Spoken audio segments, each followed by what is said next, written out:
एक बिजनेसमैन ही अपने बिजनेस की सबसे ज्यादा चिंता करता है और यही रियल फैक्ट है। और इसी सिलसिले में हम आपके लिए लेकर आ रहे हैं do it yourself digital marketing course की सीरीज पॉडकास्ट के जरिए, जिससे आप समझ पाएंगे कि डिजिटल मार्केटिंग होती क्या है। और अगर आप किसी एजेंसी से अपने एड्स बनवा रहे हैं, डिजिटल मार्केटिंग करवा रहे हैं, तो आप अच्छे से डिजिटल मार्केटिंग के फैक्ट्स को समझ पाएं इन पॉडकास्ट के जरिए। तो stay tune till the last of the video. और आज के इस पॉडकास्ट में हम आपको बताने वाले हैं कि किस तरीके से डिजिटल मार्केटिंग में एड्स इंपॉर्टेंट रोल प्ले करते हैं। और ये बताने के लिए हमारे साथ जुड़ रहे हैं डिजिटल मार्केटिंग के expert Varun Bhansali ji. Most welcome sir. मैं आपसे जानना चाहूंगी कि सबसे पहले तो आप ये बताइए कि डिजिटल मार्केटिंग और ट्रेडिशनल मार्केटिंग में क्या फर्क है। देखिए, अगर आप एड्स के सिलसिले में ये बात पूछ रही हैं तो बहुत बड़ा फर्क है और इस फर्क को मैं बहुत आसान से एग्जांपल से समझाना चाहता हूँ।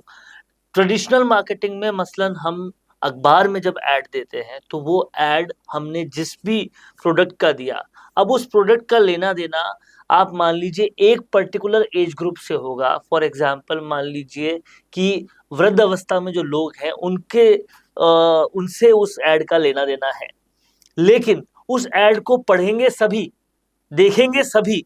जितने लोग वो अखबार को देख रहे हैं, जहां पर भी देख रहे हैं, वहां पर वो लोग उसको पढ़ेंगे। अब मान लीजिए वो ऐड केवल एक इलाके का है, लेकिन उस इलाके के अलावा भी जो अखबार गया है वहां पर उसे भी लोग देखेंगे। इससे होता ये है कि एडवर्टाइजमेंट जो देने की कॉस्ट है, तो एडवर्टाइजर की कॉस्ट तमाम सारी जगह पर ऐड दिखाने की लग रही है, बल्कि उसको ऐड दिखाना केवल एक तबके के लोगों को है, एक शहर के लोगों को है, लेकिन फिर भी उसको वो कॉस्ट लग रही है और वो कॉस्ट बेकार जा रही है। लेकिन ऐसा नहीं होता डिजिटल एड्स में। यहाँ पर आपकी टारगेटेड ऑडियंस होती है, जिस एज ग्रुप की ऑडियंस को आप दिखाना चाहते हैं, जिस जगह की ऑडियंस को आप दिखाना चाहते हैं, जिस इंटरेस्ट की ऑडियंस को दिखाना चाहते हैं, ये सब कुछ टारगेट हो जाता है और उसी के हिसाब से आपके पैसे भी लगते हैं, जो कि ट्रेडिशनल मीडिया से बहुत बहुत बहुत कम होते हैं।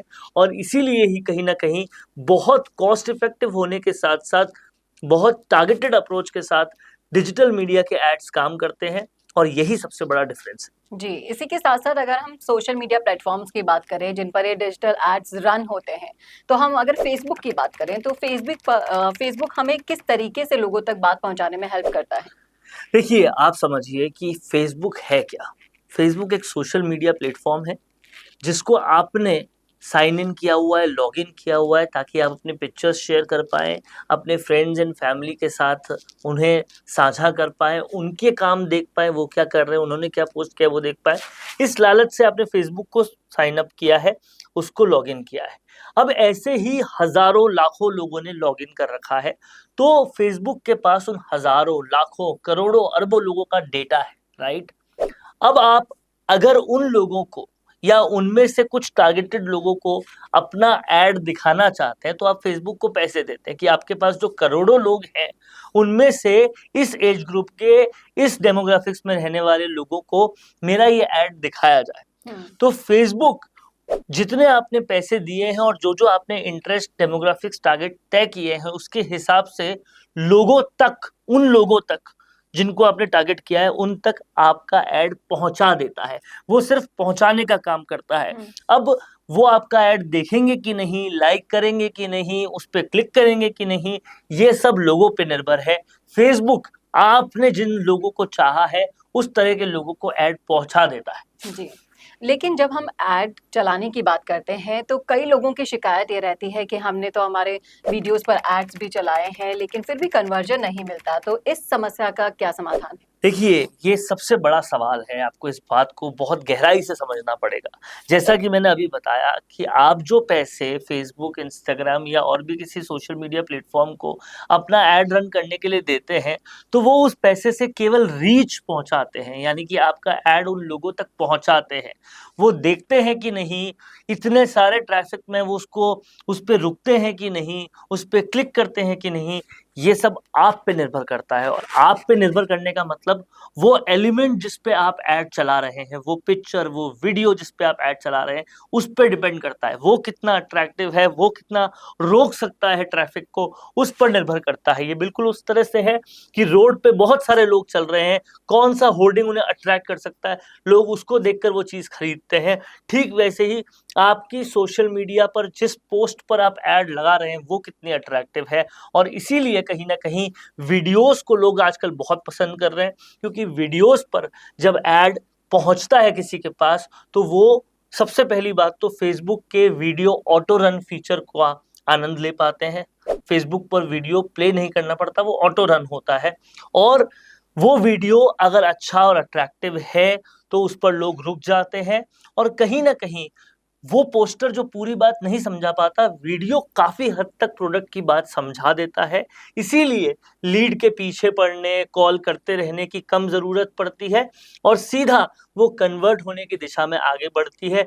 इसलिए जो एलिमेंट आप ऐड पे लगा रहे हैं, वो अच्छा होगा, तो आपका ऐड कन्वर्टेबल होगा, काम करेगा। और आपका ऐड इसलिए अच्छा काम नहीं करता क्योंकि आप ऐड पे तो पैसे खर्च करते हैं, लेकिन जो एलिमेंट, जो अट्रैक्शन पॉइंट है ऐड का, उस पे पैसे नहीं खर्च करना चाहते, उसको अच्छा नहीं बनाते। इसकी वजह से कहीं न कहीं कन्वर्जन रुकता है। तो क्या सिर्फ फेसबुक पर ही एक्सपर्टीज मिलती है हमें ऐड चलाने की, या फिर कोई और भी ऑप्शन है? देखिए, फ़ेसबुक, इंस्टाग्राम, ट्विटर, गूगल, ये सारे तमाम तरह के ऑप्शंस हैं ऐड चलाने के लिए, और ये सब आपको ऐड चलाने की बहुत अच्छी सुविधा देते हैं। गूगल पीपीसी अपने आप में बहुत अच्छा है, फ़ेसबुक बहुत अच्छा है, इंस्टाग्राम बहुत अच्छा है, सबके अपने-अपने फ़ायदे हैं। लिंक्डइन पर भी आप ऐड चला सकते हैं। आपका प्रोडक्ट जो है, वो कौन से प्लेटफ़ॉर्म पे ऐड चलाने से आपको रिस्पॉन्स मिलेगा, वो उस प्रोडक्ट पे निर्भर करता है। लेकिन ये तमाम सारे प्लेटफ़ॉर्म्स आपको पूरी सुविधा देते हैं। डिफरेंट टाइप के एड जोन्स होते हैं, तो आप पीपीसी कैंपेन और जो बैनर एड्स होते हैं उसके बारे में कुछ बताएं। देखिए, पीपीसी का मतलब है पे पर क्लिक। जितने लोग क्लिक करेंगे, उतने का ही पैसा देना है। तो गूगल में भी पीपीसी कैंपेन रहता है और फ़ेसबुक पे भी पीपीसी कैंपेन रहता है। तो आप पीपीसी एड्स में केवल और केवल तभी पे करते हैं जब लोग आपके एड्स पर क्लिक करते हैं। और इसलिए ये और भी ज़्यादा क्रेडिबिलिटी और ट्रस्ट बढ़ाने वाली चीज़ है कि जब तक मेरे ऐड पे क्लिक नहीं होगा, कोई पे करने की ज़रूरत नहीं है। तो ये पीपीसी क्लिक होता है। बैनर एड्स ये होते हैं कि जब आप कोई चीज़ सर्च कर रहे हों गूगल पर, तो आपको उस चीज़ का बैनर दिखाया जाए। मसलन आप जूते सर्च कर रहे हैं, तो आपको एडिडास के बैनर कई बार दिखे होंगे, नाइकी के बैनर दिखे होंगे। तो ये जो बैनर दिखते हैं, वो बैनर एड्स कहलाते हैं। फ़ेसबुक पर भी आप देखते हैं कि कई कभार जब आप कुछ सर्च कर रहे होते हैं या आप स्क्रॉल कर रहे होते हैं, तो आपको कई बैनर्स दिखते हैं, तो वो बैनर एड्स कहलाते हैं। तो जिस तरीके से आपने समझाया कि पीपीसी और बैनर एड्स में क्या डिफरेंस है, तो अगर हम पीपीसी कैंपेन्स की बात करें तो इनकी कैसे प्लानिंग की जाती है और एग्जीक्यूशन इनका कैसे होता है? देखिए, सबसे पहले पे पर क्लिक कैंपेन की पूरी प्लानिंग इस तरीके से होती है। सबसे पहले आपको अपने प्रोडक्ट को समझना होता है। आपकी ऑडियंस को समझना होता है कि आपकी ऑडियंस आपके प्रोडक्ट को किस तरीके से ढूँढ रही है। और फिर उस तरीके से समझने के बाद आपको प्रॉपर उन कीवर्ड्स पर उस पीपीसी कैंपेन को लगाना होगा। प्रॉपर उन हेडलाइंस पर उन पीपीसी कैंपेन को लगाना होगा। ऐड कॉपी बहुत अच्छी लिखनी होगी और अपने ऐड की बहुत अच्छी इमेजेस से लेकर वीडियोस आपको डालने पड़ेंगे और फिर उस पर आप वो ऐड लगाएँगे, तो वो ऐड अच्छा काम करेगा। प्रॉपर प्लान करके आपको ऐड लगाना है। और सबसे बड़ी बात ये है कि आपको हर तरीके की प्लेसमेंट करने के लिए बहुत सारी सुविधाएँ देते हैं। बहुत अच्छा यूज़र इंटरफ़ेस होता है, चाहे आप गूगल एड्स की बात करें या फ़ेसबुक की। उन यूज़र इंटरफ़ेस का पूरा उपयोग करते हुए आपने अगर अपनी ऑडियंस को ढंग से समझकर ऐड लगाया है, तो वो ऐड हमेशा अच्छा काम करेगा। प्रोडक्ट को समझें, ऑडियंस को समझें, उस हिसाब से अपने कीवर्ड्स, हेडलाइंस चूज़ करें और फिर अपने ऐड की कैंपेन को बनाएँ और उसे बिल्कुल अपने प्रोडक्ट को समझकर, अपने डेमोग्राफिक्स को समझकर उसके हिसाब से लगाएँ, ताकि आपको ज़्यादा से ज़्यादा उसका रिटर्न मिल पाए और अच्छे से अच्छा आपको उसका कन्वर्जन मिल पाए। Very good sir. PPC campaign तो आपने बहुत अच्छे से एक्सप्लेन कर दिया, लेकिन अगर हम बात करें बैनर एड्स की, तो किस तरीके से हम अट्रैक्टिव बैनर एड्स बना सकते हैं? उसका कोई प्रोसीजर है जो आप बता सकते हैं? देखिए, सबसे बड़ी बात हमें ये समझना पड़ेगा कि आपको इस तरीके के बैनर एड्स बनाने पड़ेंगे कि लोग चलते ट्रैफिक में रुक जाए। आप इस बात को समझना, जिस तरह से सड़क पर हम बहुत ट्रैफिक देखते हैं, फिर भी कई कबार हमारे को कुछ ऐसी आकर्षित करने वाली चीजें होती है जो अपनी तरफ रोक ही लेती है। कभी कुछ ऐसा क्रिएटिव लिखा हुआ होता है जो अपनी तरफ रोक ही लेता है। वैसे ही आपको अपनी क्रिएटिविटी और बेस्ट ऑफ द पिक्चर्स का यूज लेकर ऐसे बैनर बनाने हैं कि जब आपका एड लोगों तक पहुंचे, क्योंकि याद रखिए गूगल और फेसबुक केवल पहुंचाने का काम कर रहे हैं, तो लोग उस पर रुक जाए। यह आपकी पूरी तरह से बैनर पे डिपेंड करेगा, उसके डिजाइन पे डिपेंड करेगा। और आजकल एआई आ चुका है, इतने सारे टूल्स आ चुके हैं, फोटोशॉप की जगह कैनवा ने ले ली है। बहुत सारे अच्छे ऑप्शन है अच्छी डिजाइन करने के लिए। बेहतरीन डिजाइन करें और उसको इस तरह से बनाएं कि चलती हुई भीड़ भी रुक जाए, तो आपका बैनर एड सक्सेसफुल हो सकता है। जी, इसी के साथ-साथ अगर हम डिजिटल मार्केटिंग के अंडर हम स्ट्रैटेजीज़ की बात करें एडवर्टाइज़िंग की, तो आपके हिसाब से किस तरह से स्ट्रैटेजी बन सकती है जो अट्रैक्टिव भी हो, लोगों को ज़्यादा से ज़्यादा खींचे अपनी ओर और कन्वर्जन्स में मिल सके?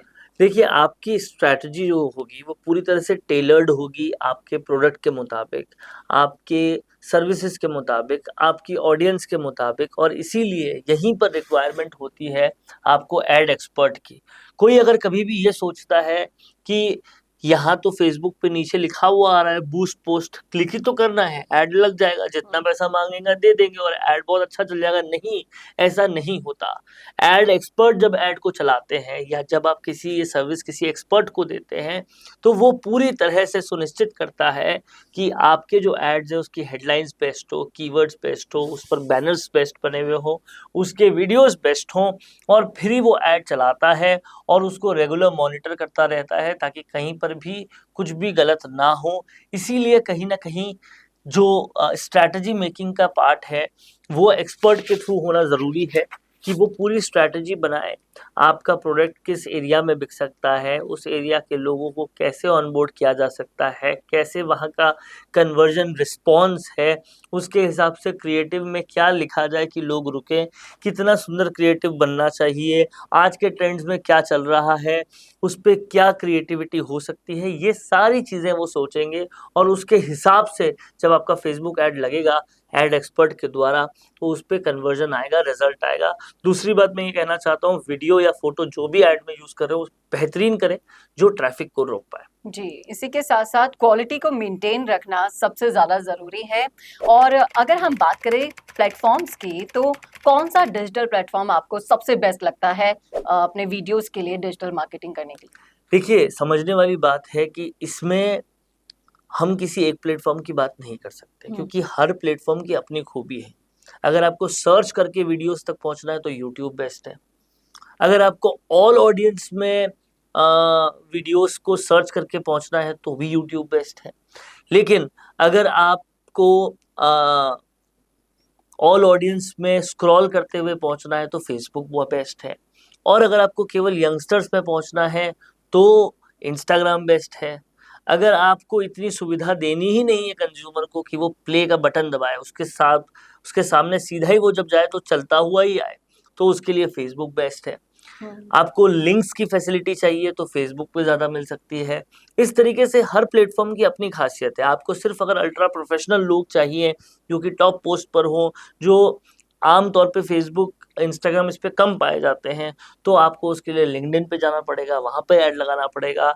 और अगर आपको चाहिए कि लोग सबसे पहले जब गूगल पे सर्च करें तो ही आपका ऐड आ जाए, तो आपको गूगल पे ऐड लगाना पड़ेगा और गूगल को कहना पड़ेगा कि इस पर्टिकुलर कीवर्ड पे मैं टॉप पे आना चाहिए। उसके लिए बिड्स होती हैं, वो बिड्स लगानी पड़ेगी और आप टॉप पे आ जाते हैं। जी। अगर हम डिजिटल एडवर्टाइजिंग की बात करें, उसके आरओआई की बात करें, तो इसको कैसे मेजर किया जाता है? देखिए, ROI मतलब रिटर्न ऑन इन्वेस्टमेंट। आपने जो पैसा ऐड पे लगाया उसका आपको क्या लाभ मिला। तो अच्छी ROI पर आने के लिए सबसे पहले तो आपको अच्छा एलिमेंट बनाना होगा, अच्छा वीडियो या अच्छा फोटो बनाना होगा, ताकि जब फेसबुक, इंस्टाग्राम, गूगल आपको पहुंचाए आपके ऑडियंस तक, तो आपके ऑडियंस उस पर रुके, रिएक्ट करे, कन्वर्ट करे। और उसके बाद में आपको कहीं ना कहीं ये बात को भी पूरी तरह से समझना पड़ेगा कि अच्छे क्रिएटिव बनाने के बाद भी अच्छी हेडलाइंस, अच्छे टाइटल, अच्छे कीवर्ड चुनना बहुत ज़रूरी है। और एड्स को ढंग से मॉनिटर करना बहुत ज़रूरी है, तो वहाँ एड एक्सपर्ट्स की ज़रूरत भी पड़ती है। ये दोनों ही काम अगर हो जाएँ तो आपके एड्स जो हैं वो बहुत अच्छे चलेंगे भी और उस पे लोग कन्वर्ट भी होंगे। जी। अगर हम बिजनेसेस की बात करते हैं तो कोई नया बिजनेस आता है अपने डिजिटल एडवर्टाइजिंग के लिए, तो वो शुरुआत कैसे कर सकता है, आप ये बताइए। देखिए, सबसे पहला अगर कोई नया बिज़नेस आता है, तो उसे सबसे पहले जीएमबी पर रजिस्टर करना चाहिए। जीएमबी मतलब गूगल माय बिज़नेस। इससे आपके ऑफ़िस, आपका मैप, आपके लोकल एरिया में जितने भी लोग हैं जो आपकी जैसी सर्विसेज़ ढूँढ रहे हैं, उन तक सब कुछ पहुँच जाएगा और आप गूगल पे सबसे पहले अच्छे सर्च पर आसानी से आ जाओगे। इसके लिए गूगल माय बिज़नेस सबसे पहले बनना चाहिए। फिर आपको सारे सोशल मीडियाज़ पे प्रेज़ेंट होना चाहिए, जो-जो जिस-जिस की ऑडियंस जो है वो आपके लिए सूटेबल हो। यंगस्टर्स क्राउड ज़्यादा है तो इंस्टाग्राम पे आप केवल होइए। आपके पास ऑल एज क्राउड है तो फेसबुक पे आइए। प्रोफेशनल ज़्यादा है तो लिंक्डइन पर आइए। ऐसे आपको सोशल मीडिया पे आना पड़ेगा और सर्च करके ट्रैफिक आप तक पहुँचे, इसलिए सबसे पहले वीडियोज़ बनाइए। मैं इसलिए कह रहा हूँ क्योंकि यूट्यूब सर्च से अगर आप अच्छे वीडियोस तक पहुंचते हैं अपने प्रोडक्ट के, लोग आपके कस्टमर्स जो हैं वो उस वीडियो तक पहुंचते हैं तो उनका कन्वर्जन रेट ज़्यादा होगा क्योंकि वीडियो ईजी टू कंज्यूम होता है। लेकिन आपको गूगल पर भी दिखना चाहिए, तो आप अपनी वेबसाइट पे अच्छे खासे ब्लॉग्स डालिए ताकि आप गूगल पर भी दिखें, यूट्यूब पर भी दिखें और सोशल मीडिया जो आपकी टारगेट ऑडियंस को लिए हुए हो उस पे भी दिखे। तो ये सारे स्टेप्स आप फॉलो करके शुरुआत कर सकते हैं अपने डिजिटल एडवर्टाइजिंग की। सबसे आखिर में आपसे मैं ये पूछना चाहूंगी सर कि आप डिजिटल एडवर्टाइजिंग का फ्यूचर किस तरह देखते हैं? देखिए, डिजिटल एडवर्टाइजमेंट का फ्यूचर बहुत ज़्यादा ब्राइट। वापस करेंगे इसको अगेन। देखिए, डिजिटल एडवर्टाइजिंग का फ्यूचर बहुत ज़्यादा ब्राइट है और सिर्फ फ्यूचर ही नहीं, प्रेजेंट भी बहुत ब्राइट है। आप देखिए, इकलौता पूरे वर्ल्ड में इंडिया ऐसा देश है जिसकी सत्ताधारी सरकार की जो पार्टी है बीजेपी, उसने सिर्फ 100 करोड़ का गूगल ऐड दिया है, सिर्फ 100 करोड़ का। तो आप सोचिए कि भारत कितना ज्यादा पैसा एड स्पेंड में खर्च कर रहा है और रिजल्ट नहीं मिल रहे होते तो नहीं करते। रिजल्ट मिल रहे हैं, अच्छे खासे रिजल्ट मिल रहे हैं। लोग घर बैठे बैठे कोचेस बन जा रहे हैं, घर बैठे बैठे चीजें बेच दे रहे हैं, ई कॉमर्स से अच्छा पैसा कमा रहे हैं। सब सोशल मीडिया की वजह से ही है और इसलिए सोशल मीडिया को पूरा लेवरेज करना चाहिए। हर किसी को डिजिटल मार्केटिंग सीखना चाहिए। मैं आपको कहता हूँ कि डॉक्टर इंजीनियर बनने वाले सिर्फ दिन गए, अब डिमांड बदल गई है। हर जगह डिमांड डिजिटल मार्केटर की है। आज हर कंपनी को डिजिटल मार्केटर चाहिए, हर ऑफिस को डिजिटल मार्केटर चाहिए। जो लोग कहते हैं कि वैकेंसीज नहीं है, जॉब्स नहीं है, एक बार डिजिटल मार्केटिंग करके देखिए, आपके पास जॉब्स की कमी नहीं होगी। ये सीधी मेरी आपको गारंटी है। इस गारंटी के साथ साथ आप वो टिप भी दे दीजिए हमारे ऑडियंस को जिससे वो गलतियां ना करें, क्योंकि डिजिटल मार्केटिंग की जब एडवर्टाइजिंग की बात की जाती है तो कुछ ऐसी गलतियां होती हैं जिनकी वजह से कन्वर्जन्स नहीं मिल पाते हैं, एड्स अच्छे से रन नहीं हो पाते हैं। तो वो टिप्स आप जरूर दे दीजिए। देखिए, मेरा आपको कहना है कि तैयारी के साथ अगर कोई काम होगा तो गलतियां नहीं होती। और सबसे बड़ी टिप, अगर आप डिजिटल एड रन करना चाहते हैं, मेरे लिए तो यही है कि अगर आप अपने पैसे को बचाना चाहते हैं, पैसे को सही जगह लगाना चाहते हैं, तो आपको एड डिजिटल एक्सपर्ट से लगाना चाहिए और नहीं तो पहले आपको प्रिपरेशन करते हुए थोड़ा बहुत डिजिटल एक्सपर्ट बनना चाहिए एड्स में। और इसके लिए मैं आपको बताऊं, कई सारे फ्री कोर्सेज यूट्यूब पे मौजूद हैं। आप जाइए, उन्हें करिए, आपको समझ में आएगा ऐड कैसे लगाते हैं। बिल्कुल अच्छी तरह से समझ में आ जाए फिर ही ऐड लगाइएगा, क्योंकि ऐड इन्वॉल्व्स कॉस्ट, आपका पैसा लग जाएगा, उसका रिजल्ट नहीं मिले तो कोई मतलब नहीं है। इसलिए अगर आप खुद लगाना चाहते हैं तो बहुत सारा प्रिपरेशन कीजिए, पढ़िए और फिर उस ऐड को लगाइए। और ये तो आप सभी जानते हैं कि बिना तैयारी के कोई भी कदम उठाना बेवकूफ़ी ही होता है। इसलिए डिजिटल मार्केटिंग आपके प्रेजेंट के साथ साथ आपका फ्यूचर भी बहुत ज़्यादा ब्राइट कर सकता है। तो ये थे सारे टिप्स जो आपको फॉलो करने चाहिए। और डिजिटल मार्केटिंग से जुड़ी और भी जानकारियों के लिए stay tuned with us till the next episode.